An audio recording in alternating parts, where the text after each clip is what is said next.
Hello everyone, welcome to my channel. This is Priya Bhargav. Today we are going to do part 2 of Unit 9 MPCE 046, that is MAPC second year students who have applied positive psychology. ये video उनके लिए है. इस chapter से related link आपको description section में मिल जाएंगे. So let us start with today's video. This is part 2. So methodological considerations. So रिजीलियंस research के बारे में हम बात कर रहे थे कि रिजीलियंस क्या होती है. प्रीवियस वीडियो में हमने समझा, हमने कुछ पर्सनालिटीज़ के बारे में भी पढ़ा कि उन्होंने अपनी कितनी दिक्कतें फेस करी. उसके बाद हमने ये भी पढ़ा कि किस तरह से रिजीलियंस रिसर्च स्टार्ट हुई. और अब हम मेथोडोलॉजिकल कंसीडरेशंस करने वाले हैं, यानी कि कौन कौन सी मेथोडोलॉजी हम यूज़ करते हैं जब हम रिसर्च करते हैं रिजीलियंस के ऊपर. आपने रिसर्च सब्जेक्ट पढ़ा होगा फर्स्ट ईयर में, उसमें आपने पता किया होगा कि रिसर्च होती क्या है, कैसे होती है रिसर्च, है ना. सो ये उसी से रिलेटेड टॉपिक है. आपने क्वांटिटेटिव एंड क्वालिटेटिव रिसर्च भी पढ़ा होगा. क्वांटिटेटिव होता है जब आप बहुत सारे लोगों पे करते हो, और क्वालिटेटिव होता है जब आप लिमिटेड लोगों पे करते हो लेकिन उनकी पूरी इन डेप्थ स्टडी करते हो. सो इन्होंने बोला है कि रिजीलियंस रिसर्च जो होता है वो दोनों ही मेथड्स को यूज़ करता है. क्वांटिटेटिव भी करता है एंड क्वालिटेटिव भी करता है. जो इन्वेस्टिगेटर्स होते हैं वो रिजीलियंस के बारे में जब पढ़ाई करते हैं तो उनको सिचुएशनल कंसिडरेशन तो करना ही पड़ता है. पार्टिसिपेंट कैरेक्टरिस्टिक्स भी पता करनी पड़ती है, जो हेल्प करता है हमें ऑब्जेक्टिव फाइंड आउट करने में एंड मेथोडोलॉजी फाइंड आउट करने में. सो अगर जब तक आपके पास ये दो चीज़ें नहीं है कि क्या सरकमस्टेंसेस थी उस पर्टिकुलर पर्सन की और क्या उसकी कैरेक्टरिस्टिक्स थी, तब तक आप ये नहीं पता लगा पाओगे कि आपको ऑब्जेक्टिव क्या रखना है अपनी रिसर्च का और कौन सी मेथोडोलॉजी यूज़ करनी है. सो एडवर्सिटी का नेचर जो था वो पढ़ना पड़ता है हमें. नेचर ऑफ एडवर्सिटी हमें पता करनी पड़ती है. सैम्पल कैरेक्टरिस्टिक्स पता करनी पड़ती है. एक्सपेक्टेड एंड एक्चुअल आउटकम्स हमें बताना पड़ता है. और सब्जेक्टिव एक्सपीरियंसेस क्या थे. सब्जेक्टिव एक्सपीरियंसेस मतलब हर एक बंदे के अपने अपने एक्सपीरियंसेस क्या थे. ये इम्पॉर्टेंट फीचर होता है जब भी आप कोई रिसर्च करने जाते हो. स्पेसिफिकली जब रिजीलियंस रिसर्च करते हैं तो आपको इन चीज़ों का ध्यान रखना पड़ता है कि क्या क्या चीज़ें आपको इकट्ठा करना है. सैम्पल कैरेक्टरिस्टिक इकट्ठी करनी है, फिर नेचर ऑफ एडवर्सिटी के बारे में आपको पता करना है, एक्सपेक्टेड एंड एक्चुअल आउटकम के बारे में पता करना है, सब्जेक्टिव एक्सपीरियंसेस के बारे में पता करना है. Now coming to quantitative approach. Quantitative approach मतलब जो हम काउंट बहुत सारे लोगों के ऊपर करते हैं. इसमें बहुत सारे स्केल्स के नाम दिए हुए हैं जो जनरली हम रिजीलियंस मेजर करने के लिए यूज़ करते हैं, जैसे Connor Davidson resilience scale, resilience appraisal scale, the brief resilient coping scale, the brief resilience scale, the child and the youth resilience, the resilience scale. ये सारे स्केल्स हैं. जो और भी बहुत सारे ऑथर्स हैं जिन्होंने अपने अपने और जिनके ये स्केल है, जिन्होंने ये स्केल बनाए हैं उनके ऑथर्स के नाम इधर पे लिखे हुए हैं. जो ऑथर्स हैं उन्होंने बहुत सारे मेजर्स बताए हैं जो रिक्वायर होते हैं वैलिडेशन वर्क के लिए. मतलब जो भी अभी तक जो स्केल है ना, कुछ की वैलिडिटी नहीं होगी, ज़्यादा वैलिडिटी नहीं होगी, या मे बी पार्शियल वैलिडिटी हो, नॉट श्योर. सो इन्होंने यही बताया कि जो भी स्केल आते हैं वो बहुत ज़रूरी है कि उनकी वैलिडिटी पे काम किया जाए, और आगे भी जो आएंगे उसके लिए भी काम करना ज़रूरी है. सो पार्टिसिपेंट का खुद का, और जब आप ये रिसर्च कर रहे होते हैं और ये स्केल वगैरह यूज़ कर रहे होते हैं तब एक और चीज़ ध्यान रखना है, जो पार्टिसिपेंट्स हैं उनके खुद के परसेप्शंस क्या थे. उनके खुद के परसेप्शन मतलब उन्होंने किसी चीज़ को किस तरह से लिया, किस तरह से फील किया, या किस तरह से चीज़ों को किया, वो भी आपको देखना पड़ेगा. उसको भी आपको अकाउंट में लेना पड़ेगा जब भी आप कोई टूल बनाते हो. जैसे यहाँ पे ये टूल्स बनाए हुए इन्होंने, वैसे और अगर टूल्स बनेंगे तब आपको पार्टिसिपेंट के परसेप्शन को भी कंसीडर करना पड़ेगा, so that context specific data आपको मिल सके और आगे भी जब आप करें तो लोगों को भी हेल्प हो सके. तो क्वांटिटेटिव मेजर्स जो हैं वो हेल्पफुल होते हैं ये समझने के लिए कि रिलेशनशिप, रिस्क फैक्टर बिटवीन किसके बारे में, statistical relationships between risk factors, resilience, protective factors and adaptation outcomes. इन सब के बीच में क्या रिलेशनशिप है ये स्टैटिस्टिकली हम निकाल सके. तो क्वांटिटेटिव मेजर में हम हमेशा स्टैटिस्टिकल फॉर्मूला यूज़ करते हैं रिलेशनशिप निकालने के लिए. किन किन की, risk factors, resilience, protective factors adaptation outcomes इसमें। एंड क्वांटिटेटिव सर्वे जब आप करते हो ये रिजिलियंस को लार्ज ग्रुप में स्टडी करने के लिए हेल्पफुल होती है। Now coming to qualitative research. अभी तक हम क्वांटिटेटिव कर रहे थे जिसमें बहुत सारे लोगों के ऊपर स्टडी करते हैं, है ना, ग्रुप के ऊपर, लार्ज ग्रुप के ऊपर स्टडी करते हैं रिजिलियंस के लिए, और वो यूज़फुल भी होता है। क्वालिटेटिव अप्रोच की जब हम बात करते हैं, क्वालिटेटिव मेथड की बात करते हैं, उसमें हमें फिर इन डेप्थ स्टडी करनी पड़ती है। क्वांटिटेटिव मेथड में तो अपना आपको है ना इन डेप्थ नहीं मिलेगा इन्फॉर्मेशन, क्योंकि आप बहुत अंदर तक पूरी केस स्टडी उनके बचपन से लेके अभी तक की पूरी ज़िंदगी की आप नहीं पता लगा सकते हो, है ना, क्वांटिटेटिव में। लेकिन जब आप क्वालिटेटिव की बात करते हो तो उनके पर्सनल प्रोसेसेस, उनके एडेप्टेशन के बारे में इन डेप्थ इन्फॉर्मेशन हमें लेनी पड़ती है। सो क्वालिटेटिव टेक्निक में फ़ायदा यही है कि आप इंडिविजुअल डिफरेंसेस पता कर पाते हो, आप यूनिक एडेप्टेशन स्ट्रेटजीज़ के बारे में पता कर पाते हो, क्योंकि आप एक बंदे की पूरी लाइफ एक तरह से बायोग्राफी जैसा ही हो जाता है कि आप उसके बहुत इन डेप्थ चले जाते हो। एक और टेक्निक है जिसे बोलते हैं हम मिक्स्ड मेथड अप्रोच, जो कॉम्प्रिहेंसिव अंडरस्टैंडिंग बताती है पूरे रिजिलियंस एक्सपीरियंस की। सो रिजिलियंस रिसर्च जो है हमें हमेशा बेनिफिट करती है जब हम इंटरडिसिप्लिनरी अप्रोच यूज़ करते हैं, यानी हमने क्वांटिटेटिव भी लगाया, क्वालिटेटिव भी लगाया, और कोई रिसर्च मेथड्स है उनको भी मिक्स कर दिया। सो बहुत सारे डिसिप्लिन्स में ये हम करते भी हैं, इंटरडिसिप्लिनरी अप्रोच हम यूज़ करते हैं। इंटरडिसिप्लिनरी जैसे मैंने बताया, डिसिप्लिनरी वर्ड आ जाता है, यानी कि अलग अलग और जो सब्जेक्ट्स है जैसे कि सोशल वर्क हो गया, एजुकेशन हो गया, ऐसे। सो अलग अलग डिसिप्लिन्स में भी हम रिजिलियंस रिसर्च से बेनिफिट पाते हैं, रिजिलियंस रिसर्च को बेनिफिट भी मिलता है, दोनों है, वाइस वर्सा है।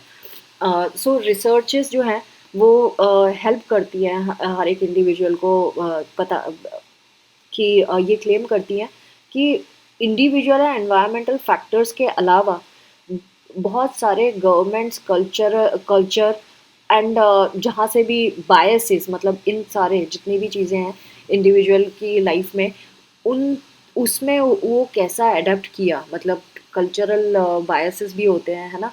देन गवर्नमेंट के भी कुछ रूल्स रेगुलेशंस होते हैं। अलग अलग स्टोरी की बात है, मतलब वर्ल्ड वॉर के टाइम पे जो लोग थे, देन एनी फ्रैंक के बारे में अगर आपने पता आपको याद हो, तो ये सारे लोगों ने अपनी अपनी सर्कमस्टेंसेस में कैसे कैसे कोप किया, वो भी एक रिजिलियंस का ही एग्जांपल है। तो इसमें यही बताया है कि रिसर्चर्स जो हैं वो क्लेम करते हैं that besides individual and environmental factors, large context such as governments and cultures play a crucial role in individuals process of resilient adaptation. So ये भी बहुत इंपॉर्टेंट रोल प्ले करती है कि सपोर्ट था कि अगेंस्ट थे वो लोग, इसीलिए। So cultural and contextual factors को भी पढ़ना बहुत ज़रूरी है, उनको एक्सप्लोर करना भी ज़रूरी है अगर आप रेजिलियंस को वाकई समझना चाहते हो। जैसे फॉर इंस्टेंस इन्होंने एग्जांपल दिया है, अगर दो इंडिविजुअल्स सेम डायग्नोसिस के साथ आपके पास आते हैं एंड तो आप उनसे ये एक्सपेक्ट नहीं कर सकते कि वो सेम ही आउटकम देंगे, क्योंकि आउटकम्स डिपेंड करते हैं बहुत सारे फैक्टर्स पे। किस चीज़ पे डिपेंड करते हैं, कि कौन ट्रीटमेंट प्रोसीजर क्या यूज़ किया, उनका प्रोग्नोसिस कैसा था, प्रोटेक्टिव फैक्टर्स क्या क्या थे, उस पर डिपेंड करता है।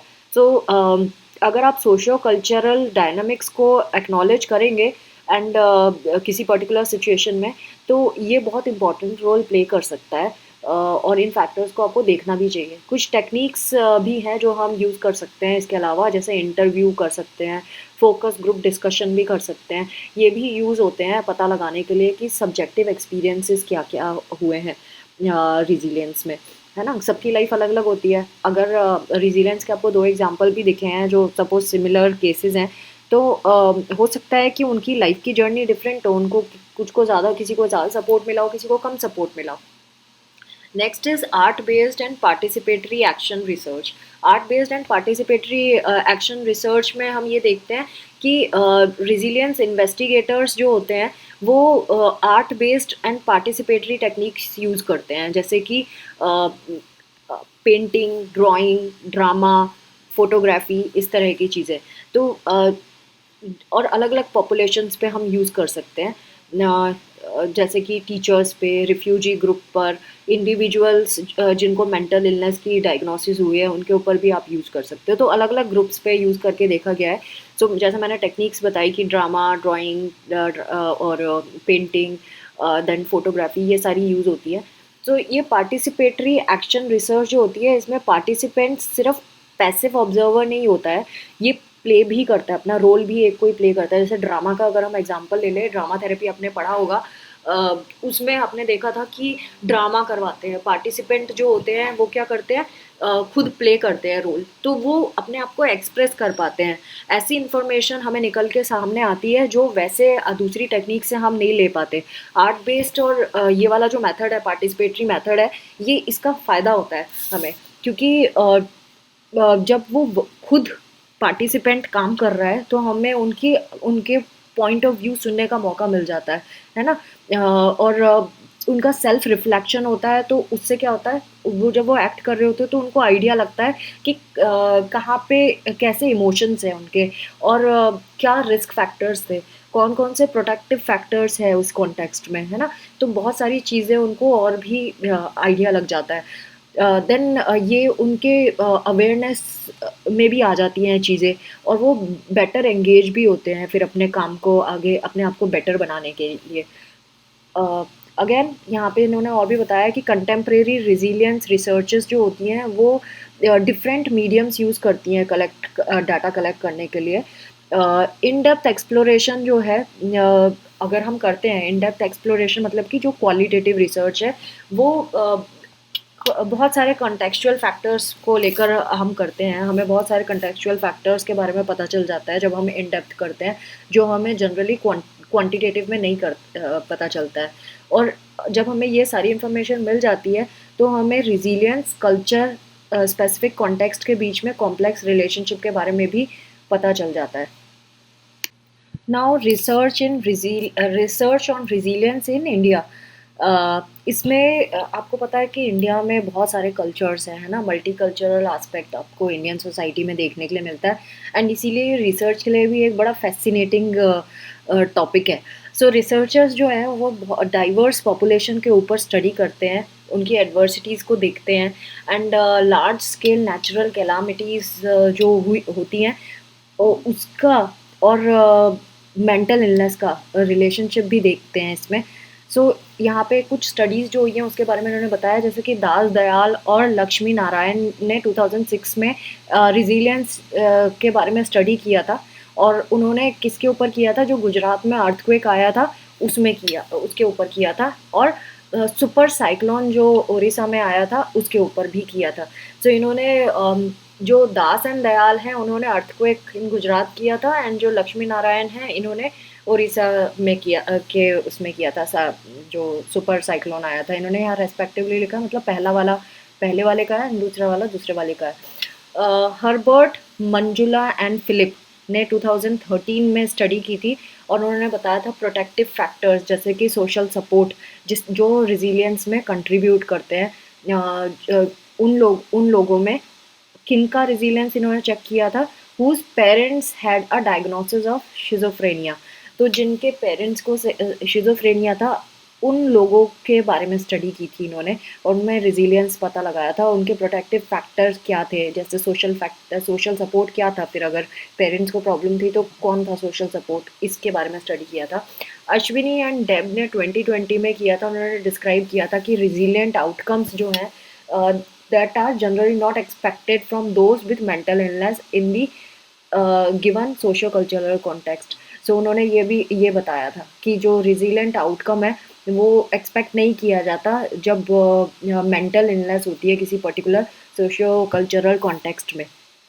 फिर दास दयाल एंड लक्ष्मी नारायण ने, देन अन्न लक्ष्मी एंड अबीर ने 2011 में, and then Singh, Junakar and Kaur, इन्होंने भी अटेम्प्ट किया था to develop resilience measures. And फिर आगे भी बहुत सारी चीज़ें हुई हैं, जैसे information pertaining to specific features of collectivistic culture such as familial and societal attachment, इसके बारे में भी इन्होंने स्टडी किया था, बहुत सारी फाइंडिंग्स में ये भी आया है। Then protective factors as expected कैसे ऑपरेट होते हैं ये भी किया था। Certain aspect of those systems can function as risk, for instance high expectation to conform to socio cultural and traditional norms could function as risk factors. तो जो हमारे socio cultural and traditional norms हैं, कभी कभी ये risk factor की तरह भी काम करते हैं। कभी कभी ये सपोर्ट भी देते हैं हमें, लेकिन कभी कभी ये रिस्क फैक्टर की तरह भी काम करते हैं, है ना, ज़्यादा परेशानी में डाल देते हैं इंसान को। क्योंकि जब सोसाइटी के बारे में बात आती है, कल्चर के बारे में बात आती है, तो बहुत सारे जजमेंट शुरू हो जाते हैं।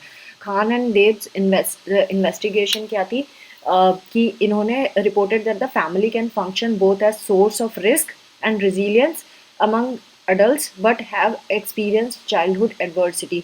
सो इन्होंने ये भी चेक किया था कि जो ये फैमिली जो होती है वो सोर्स ऑफ रिस्क की तरह भी काम करती है। एंड रेजिलियंस उन लोगों में पड़ा, उन एडल्ट्स में पड़ा था जिन्होंने चाइल्डहुड एडवर्सिटी फेस की थी।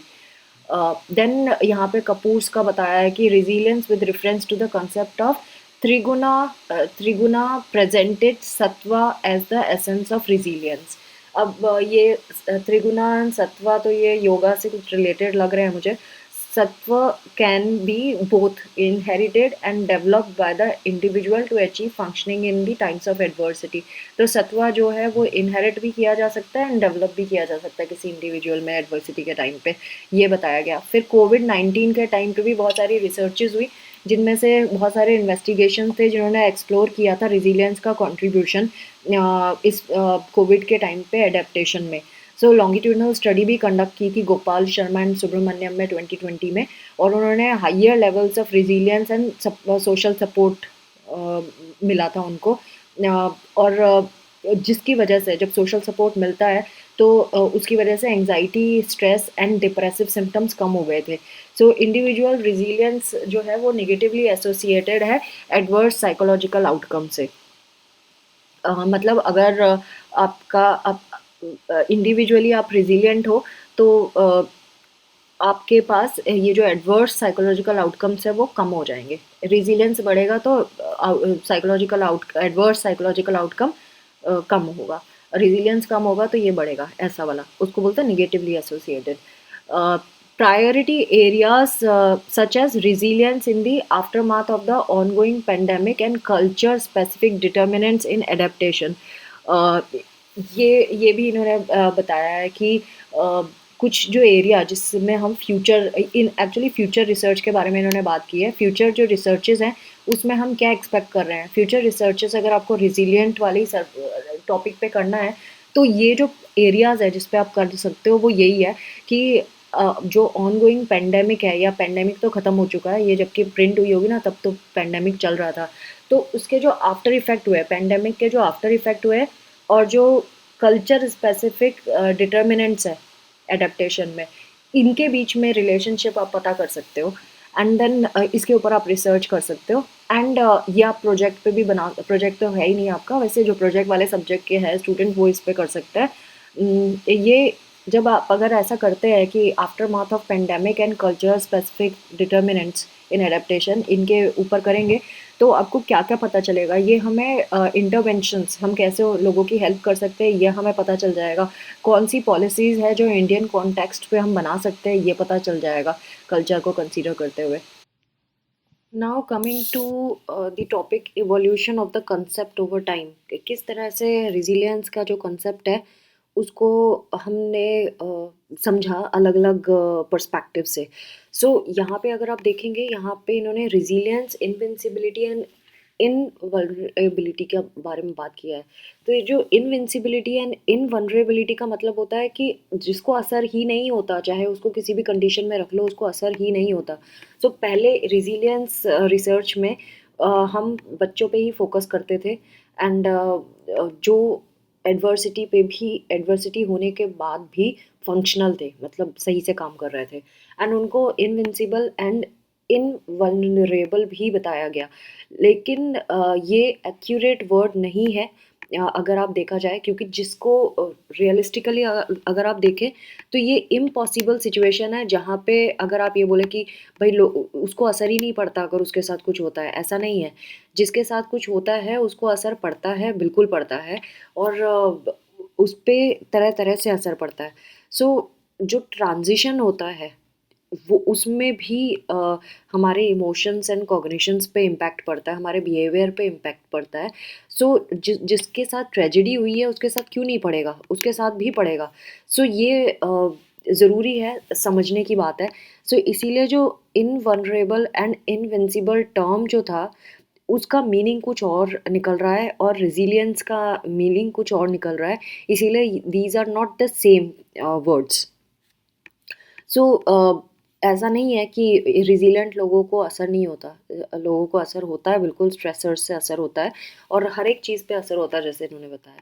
सो इसीलिए अब हम सिनोनिमसली इसको यूज़ नहीं करते हैं, इनविंसिबल एंड इनवल्नरेबिलिटी को। नाउ अब अगर हम रेजिलियंस को कोपिंग से रिलेट करके देखें, जो पहले कोपिंग एंड रेजिलियंस को सेम समझा जाता था, they are used as synonymously अभी भी, जिनको जिनको इसके बारे में इंफॉर्मेशन अब नहीं है, पता नहीं है, बट लेकिन अब अगर हम देखें तो कोपिंग एंड रेजिलियंस में डिफरेंस होता है। कोपिंग का मतलब होता है जनरली आप निगेटिव इवेंट को किस तरह से रेस्पॉन्ड करते हो, है ना? जैसे किसी डेथ ऑफ लव्ड वन हो गया, या रिलेशनशिप में कॉन्फ्लिक्ट हो गया, या फाइनेंशियल प्रोफेशनल सेटबैक्स हो गए, या एकेडमिक सेल्फ सेटबैक्स हो गए। तो उसको आप किस तरह से हैंडल कर रहे हो, उससे कैसे बाहर उभर रहे हैं, उसको हम कोपिंग कहते हैं। Coping can be negative as well, है ना? हमेशा पॉजिटिव नहीं होती है, कोपिंग करने के अलग अलग तरीके होते हैं। जबकि रेजिलियंस जो होता है, ये सिर्फ अनफेवरेबल कंडीशन नहीं, फेवरेबल कंडीशन में भी आप कैसे कितने रेजिलिएंट है उस पे भी हम रेजिलिएंट हो सकते हैं। जैसे कि हर एक टाइप के ट्रांजिशंस जो आपकी लाइफ में आ रहे हैं, एक है डिज़ायरेबल जो ट्रांजिशन है, वो क्या है?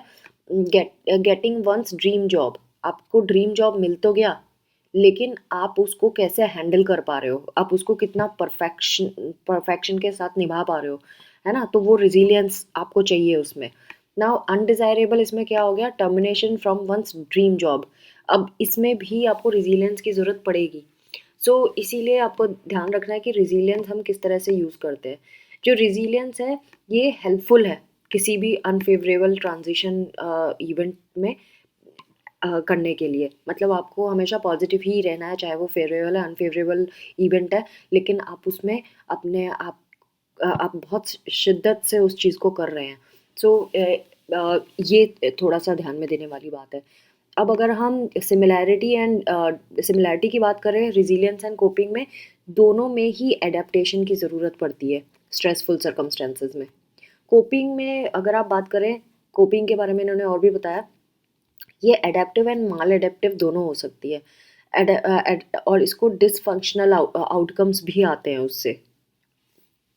जैसे कि सपोज किसी पर्सन को कोई बीमारी डायग्नोस हो गई, इन्होंने हाइपरटेंशन बोला है, बट आप कोई भी इलनेस ले सकते हो।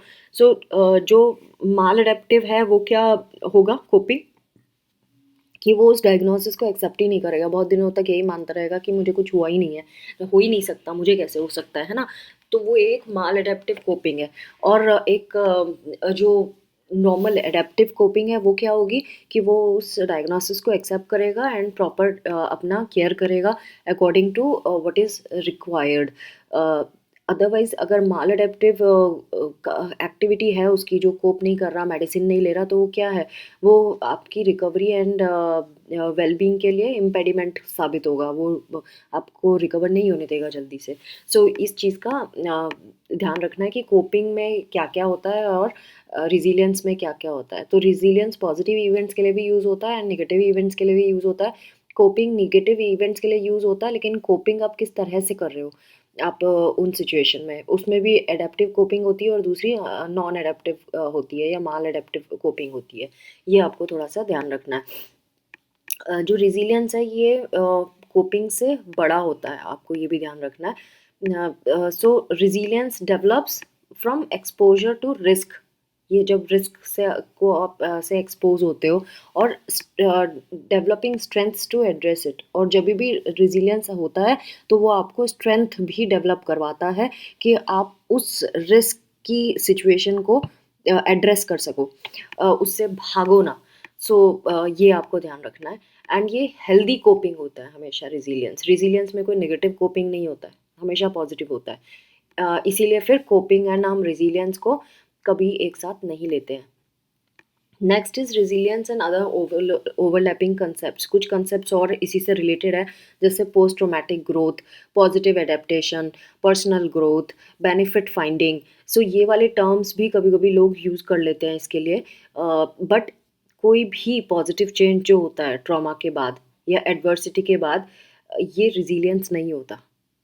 सो ये तो आउटकम है रिजिलियंस का। रिजिलियंस इज द प्रोसेस, ये फिनोमेना है जो आपको ये आउटकम देता है। पोस्ट ट्रोमैटिक ग्रोथ रिजिलियंस के बाद आती है। सो ये इसको याद आपको ध्यान रखना है कि resilience is the phenomena that contributes to these processes and outcomes. ये सब आउटकम्स है, these are not the processes, these are not the phenomena, but resilience is a phenomena. So resilience क्या करता है, हमें हेल्प करता है इन आउटकम्स को अचीव करने में। अनएक्सपेक्टेड जहाँ पे होती है ग्रोथ की सिचुएशन, वहाँ पे। Next is resilience as bouncing back and bouncing forward. So पहले तो बाउंसिंग बैक यूज़ किया जाता था। एडवर्सिटी से जो आप वापस बाहर आते हो तो उसको बाउंसिंग बैक कहते हैं। But then bouncing back is a negative term. मतलब रिजिलियंट इंडिविजुअल जो होते हैं वो अपने ओरिजिनल या इम्प्रूव्ड लेवल ऑफ फंक्शनिंग में तो आते हैं डिस्ट्रप्शन फेस करने के बाद, जो भी एडवर्सिटी की वजह से होता है। But concept of bouncing forward is much better term than bouncing back. तो बाउंसिंग फॉरवर्ड जो है इससे पॉजिटिव टर्म है बाउंसिंग बैक से, क्योंकि उसने अपनी पर्टिकुलर सिचुएशन से बहुत आगे निकल गया वो इंसान अपनी मेहनत से। सो ये आपको ध्यान रखना है। तो ये पॉजिटिव डायरेक्शन में यूज़ करने वाला टर्म है। सो रिजिलेंट इंडिविजुअल्स जो होते हैं जब भी वो आगे बढ़ते हैं अपनी डिसएडवांटेज्ड पोजीशन से एडवांटेज्ड पोजीशन की तरफ, तो उसके लिए हम बाउंसिंग फॉरवर्ड टर्म यूज़ करते हैं। सो इन्होंने यहाँ पे एक एक्टिविटी दी है आपको करने के लिए। एक्टिविटी में बोला है कि ये जितने भी आइटम्स हैं इनमें से आप बताओ कौन से फ्लैक्सिबल है और कौन से फ्रजाइल है। फ्रजाइल मतलब जो जल्दी से टूट जाते हैं, जैसे मिरर फ्रजाइल होता है, टूट जाता है, हाथ से छूटा टूट गया। रबर बैंड कैसी होती है, स्ट्रेच हो जाती है, फ्लैक्सिबल होती है, रिजिलियंट होती है, तो यहाँ आएगा। इस तरह से आपको दोनों में वो करना है, डिफरेंस लिखना है। Now next is resilient as trait, process, skill और एन आउटकम। इनके सबके अलग अलग इन्होंने हेडिंग में बताया है। जैसे रिजिलियंस एज अ ट्रेट अगर ये बोलते हैं तो क्या ये एक हमारा स्वभाव होता है, हमारे पर्सनैलिटी की ये ट्रेट होती है। तो इसमें ये बताया है कि रिजिलियंस को अगर आप एज अ ट्रेट देखते हैं तो ये पता चला कि ये हमारे पॉजिटिव एडेप्टेशन वाली जो आउटकम है उसमें कंट्रीब्यूट करता है, हमारी पर्सनल ग्रोथ में कंट्रीब्यूट करता है, अगर आप इसको एज अ ट्रेट देखते हो। रिजिलियंस एज अ प्रोसेस, अगर रिजिलियंस को आप एज अ प्रोसेस देखते हो, यानी कि कुछ रिसर्चर्स ने इसको एज अ प्रोसेस भी देखा है जिसमें एक जर्नी हम तय करते हैं एक पॉजिटिव एडेप्टेशन आउटकम के लिए। सो पॉजिटिव आउटकम के लिए हम अब एक जर्नी ट्रैवल करते हैं, तो इट इज़ अ प्रोसेस। सो जो रिजिलियंस का प्रोसेस होता है उसमें हम निगोशिएट भी करते हैं बहुत सारे प्रोटेक्टिव फैक्टर्स के साथ। और इसमें बोथ इंटरनल स्ट्रेंथ भी आती है और एक्सटर्नल प्रोटेक्टिव फैक्टर्स भी आते हैं जब हम एज अ प्रोसेस इसको देखते हैं, क्योंकि एक जर्नी है ना, जिसमें आपके लाइफ में ऊंच नीच आती रहेगी, लेकिन आपके कुछ प्रोटेक्टिव फैक्टर्स भी होंगे जो आपको हेल्प करेंगे इसमें।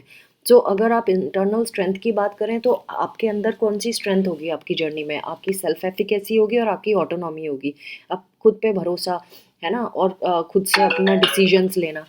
दूसरा है external protective factor. External protective factor का क्या मतलब होता है? एक्सटर्नल प्रोटेक्टिव फैक्टर जैसे कि आपके क्लोज फ्रेंडशिप, आपके सपोर्टिव कम्युनिटीज़, ये वो लोग हैं जो आपको हमेशा सपोर्ट करेंगे आगे बढ़ने के लिए। तो किसी तरह से वो जर्नी निगोशिएट की जा सकती है इन फैक्टर्स से। रिजिलियंस एज अ स्किल, अगर आप एज अ स्किल इसको यूज़ करते हैं तो जैसे कि बहुत तरह की स्किल्स के बारे में हम जानते हैं, जैसे कम्युनिकेशन स्किल हो गई, है ना, ये तो ब्रॉड स्किल हो गई effective communication skill. Specific skill भी होती है जैसे कि म्यूज़िक हो गई। सो रिजिलियंस जो होता है इसको हम सीख सकते हैं, इट कैन बी लर्नड। हम इसको और कल्टीवेट कर सकते हैं, हम दूसरों से देख के सीख सकते हैं। जैसे कि इन्होंने एक एग्जांपल बताया है कि कोई सिंगर है, वो अपनी म्यूज़िकल एबिलिटीज़ अगर उसमें है तो वो अपनी सिंगिंग को रिफ़ाइन कर सकता है।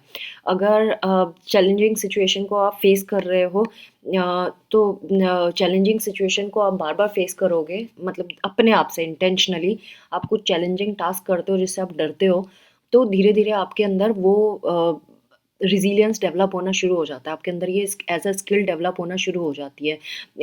और ये कुछ इंटरवेंशन एंड थेरेपी से भी हम कर सकते हैं। रिज़िलियंस एज एन आउटकम, अगर आप रिज़िलियंस को एज अ आउटकम देखते हो, यानी कि आफ्टर इफेक्ट ऑफ एडवर्सिटी, आपके साथ कुछ हादसा हुआ एंड देन उसके बाद आपको इसका असर हुआ, तो उसको भी आप इस तरह से भी इसको देख सकते हैं, जैसे कि post traumatic growth, benefit finding, well being, ये इंडिकेटर्स होते हैं पॉजिटिव एडेप्टेशन के। सो कभी-कभी इसको इस तरह से इन टर्म्स से भी हम रिप्रेजेंट करते हैं रिज़िलियंस को, जब हम एज़ अ आउटकम उसको देखना चाहते हैं। तो रिसर्चर्स जो हैं वो रिज़िलियंस के बारे में स्टडी कर रहे हैं एज़ अ आउटकम, एंड उन्होंने बहुत सारे इंटरनल या एक्सटर्नल प्रोटेक्टिव फैक्टर्स के बारे में बात की है जो कंट्रीब्यूट करते हैं रिज़िलियंट आउटकम्स के लिए। तो कौन-कौन से वो फैक्टर्स हैं वो भी हम देखेंगे आगे के टॉपिक्स में। देखो, जैसे कि साइको सोशल कॉम्पिटेंस जो है ये इंडिकेटर होती है रिज़िलियंस की। हमारी जो एबिलिटी होती है to fulfil as appropriate developmental task किसी पर्टिकुलर कल्चरल कॉन्टेक्स्ट में, वो भी रिज़िलिएंट आउटकम की तरह ही हम सिलेक्ट करते हैं। देन हेल्दी पीयर रिलेशनशिप्स जो होती हैं, अम, और एकेडमिक आउटकम्स जो होते हैं हमारे, वो भी रिज़िलिएंट होने की ही एक निशानी है। So friends, I I hope आपको ये वीडियो समझ आया होगा, ये टॉपिक्स का आइडिया लग गया होगा कि ये टॉपिक्स में क्या दिया है और ये हमें क्या बताना चाह रहे हैं। सो अगर आपको ये वीडियोस मेरे बेनिफिशियल लगते हैं तो please subscribe my channel, share my videos with rest of the students, and thanks for watching. Take care of yourself, bye bye.